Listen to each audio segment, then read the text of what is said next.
Hey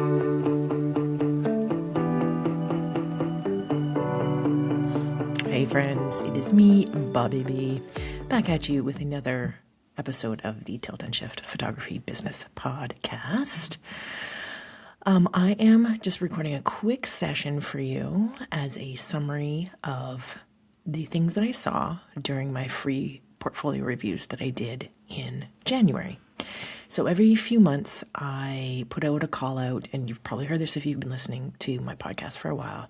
I offer some sort of free service. In October, I did pricing reviews, and just this past month, I did portfolio reviews, and they're always really illuminating for me as a mentor, understanding where you guys are all at, what's coming up for you. And it's also really cool to see how universal many of our problems are. And I get a really wide variety of people, like people who are just starting out, people who've been in it for 10 years, 20 years, even people who are at very different styles. But everyone I seem to be drawing to me are people who are very interested in more of the documentary approach. So that is consistent. What I consistently see from people who are interested in presenting themselves as documentary wedding or family photographers is that we're all sort of hung up on this idea of portraits. Now, I know we think, or some of us think, that portraits will draw in the client. But I think we're all kind of sick of seeing portraits, truly. We see portraits everywhere all the time, constantly. Two people. A lot of us, the fucked up thing about social media is that we're all just in this quagmire of the same. We're all like repeating the same information, right? We're all repeating the same images. We're all influenced by the same thing. So if you are a documentary, or if you're saying that you're a documentary photographer or that you have a documentary approach, my first encouragement would be to show documentary photos. It seems obvious, but you're all tripping up on it. Every one of you. I'm a documentary photographer. Oh, but here's like 20 portraits. So that would be my first encouragement, would be to cut back or don't even show portraits. I'm having an interesting experience. I hired a social media manager, and it's a reaffirmation of how clear we have to be as a documentary photographer. I know that she really understands my work, and that's why I hired her. Like, her and I vibe really well. But she keeps pulling out portraits of brides, portraits of couples, and my portraits aren't posed in any way. They're just where they happen to be in the room or in the environment. But of course, if you shoot them as a portrait, they're going to look like a portrait. It doesn't really matter how you got it. And she wants to keep showing those. She wants to keep making posts based on these portraits. And I'm like, no, we can't do that. I don't want to do that. I don't want to show those. It totally changes who comes to me. And she's starting to get it. But it's just a confirmation that this is still deeply entrenched in how we're showing up.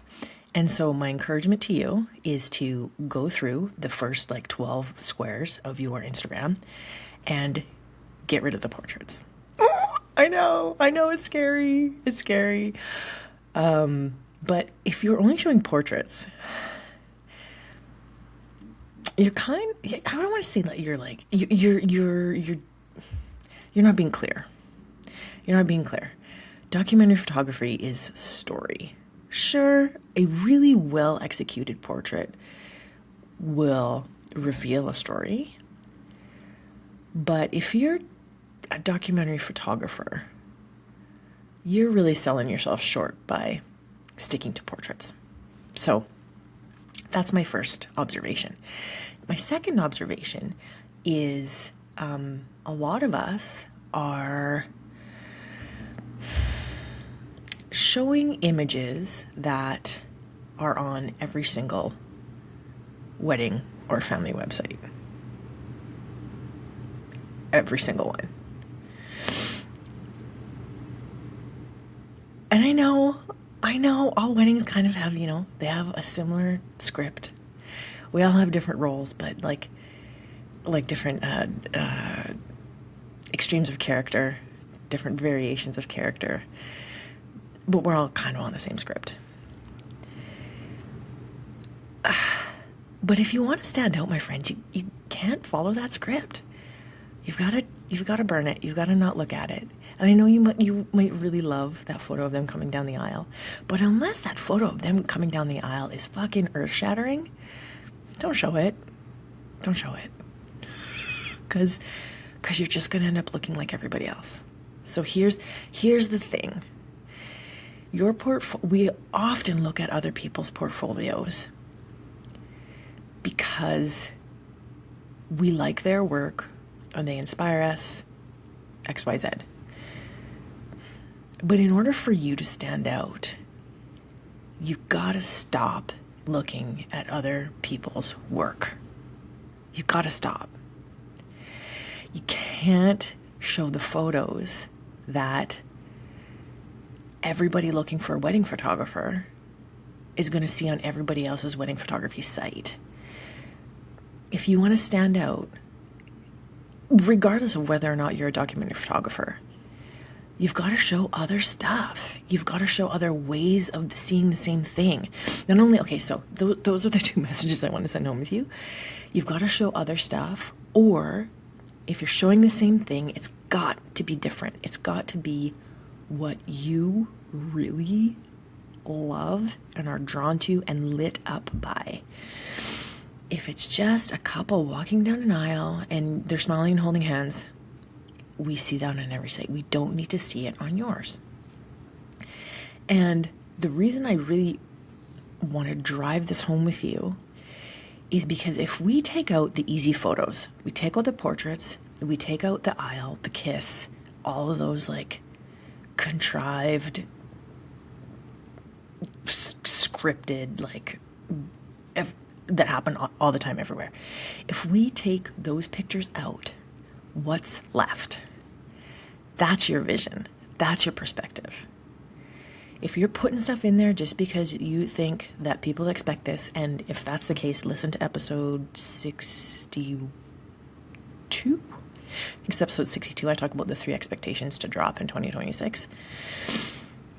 This also comes down to your portfolio. You need to drop your idea of what people are expecting when they come to see your site, or don't step to those expectations.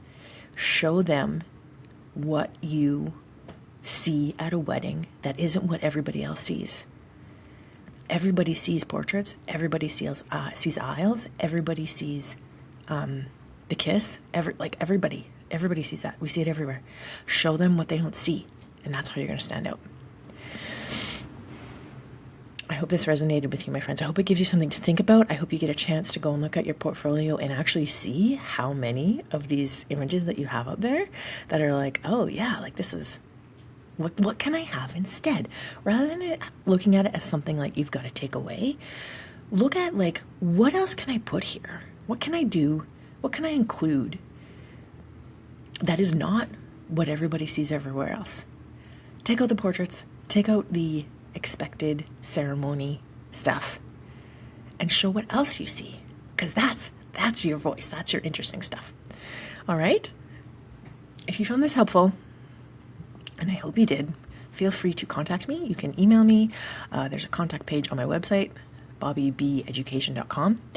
You can easily contact me through my Instagram, or leave a review. Yeah. Say what you enjoy about this podcast. Share it with your friends. I look forward to hearing from you. I love that you're here, and I really, really appreciate you. So have a beautiful day.